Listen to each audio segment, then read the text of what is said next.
reminds me of Schitt's Creek. David.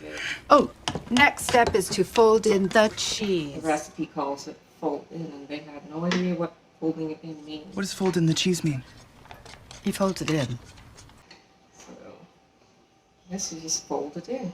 Just I understand that, but how do you fold it? Do you fold it in half like a piece of paper and drop it in the pot, or what do you do?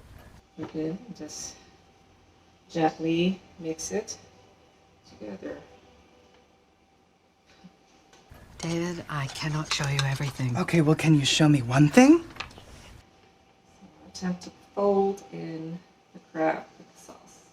Just fold it in. Okay, I don't know how to fold broken cheese like that. Because you want the crab to be nice. I don't know how to be any clearer. You take that thing that's in your hand. Uh-huh. And you... If you say fold in one more time. It says fold it in. This is your recipe. You fold in the cheese then.